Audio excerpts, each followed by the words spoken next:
मो ना प्रदीप्त कुमार दास जगतपुर बासिंदा।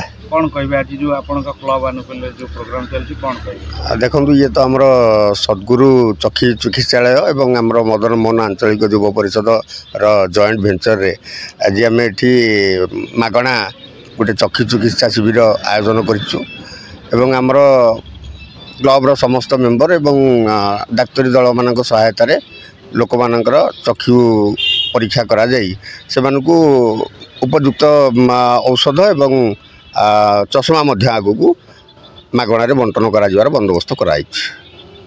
चक्षु चिकित्सा शिविर कौन आयोजन कले देखु आमर जेहेतु ये जगतपुर अंचल एक शिल्पांचल ये जगार धूली उड़ा और विषाक्त गैस सब जिनस जो विभिन्न समय लोक मानकर आखि प्रभावित हो तेणु तार गोटे निराकरण आम मैंने समस्ते एकताबद्ध हो आज यही चक्षु चिकित्सा सेवा मागणा चक्षु चिकित्सा सेवा आयोजन कर।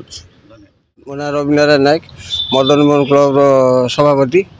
कौन कहे आज जो कार्यक्रम आम आयोजन कर लोकंर विषाक्त ये इंडस्ट्री जो विषाक्त जिनस हो आखि पाखि प्रोब्लेम हो लोकंर से लोकंर सुविधा आम जिनसा आज आरंभ कर।